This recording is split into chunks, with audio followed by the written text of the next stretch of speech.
अरे उत्तर प्रदेश के local body के इलेक्शन हुए, मैं मेरठ की सरजमीन की आवाम को नागपुर की सरजमीन से सलाम करता हूं।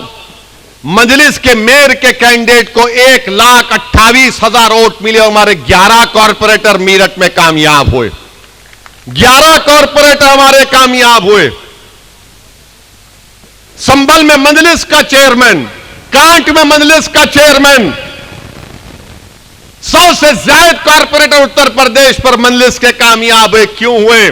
क्योंकि उत्तर प्रदेश की चुनाव में मैं उत्तर प्रदेश के मुसलमानों से पुकार कर कह रहा था कि तुम बीजेपी को नहीं हरा पाओगे, तुम अखिलेश को वोट दे रहे हो, मत दो, मजलिस को दो, अपने 2-3 नेता को पैदा कर लो जो तुम्हारी आवाज को उत्तर प्रदेश की विधानसभा में, असेंबली में उठाएंगे। मगर सबने कहा ओवैसी साहब मजबूरी है। मैंने कहा इतनी मजबूरी तो नहीं है कि तुम अपनों को छोड़कर दूसरों को वोट दोगे, दो तुम्हारा इख्तियार है, मगर तुम्हारा नुकसान होगा, तुम नहीं रोक पाओगे। अब उत्तर प्रदेश की आवाम में एक तब्दीली आ रही है इंशाअल्लाह। उनको बात समझ में आ रही कि जो दीवाना पुकार कर कह रहा था, जिसकी गाड़ी पर 6-6 गोलियां बरसाई गई, उसके बाद भी हमारे दरमियान में खड़ा था। आज उत्तर प्रदेश की आवाम तब्दीली पैदा कर रही है। वो तब्दीली आपको पैदा करना है। मेरी गाड़ी पर 6 गोलियां चलाई गई, अल्हम्दुलिल्लाह अल्लाह ने नबी करीम सल्लल्लाहु अलैहि वसल्लम के सदक़े में मुझे बचा लिया। आपकी दुआएं थी, मैंने मौत को करीब से देखा, मगर अल्हम्दुलिल्लाह अल्लाह ने मेरे दिल में खौफ को पैदा होने नहीं दिया। मैं दूसरे दिन से दोबारा उत्तर प्रदेश में गया और वोट के लिए अपील करता रहा, क्योंकि मुझे मालूम कि एक ना एक दिन मुझे जाना है।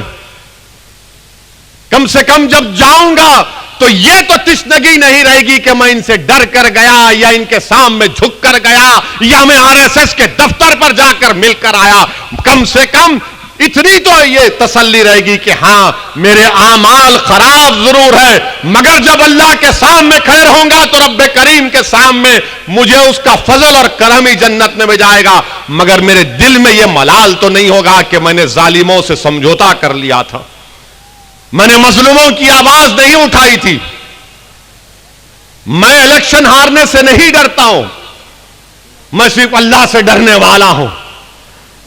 डर नाम की चीज ओवैसी के करीब आ नहीं सकती इंशाअल्लाह ताला, मगर जिद्दोजहद करना, लड़ना, आपको मनाना, आपसे लड़ना, आपके नागपुर के घर पर जाकर आपका हाथ पकड़कर, आपके पेट पर मुंडी डालकर, आपके पैरों को पकड़कर बोल सकता हूं कि भाई अपनी लीडरशिप को पैदा करो, क्योंकि वो घर तुम्हारा जरूर है, उस घर पर मेरा भी हक है।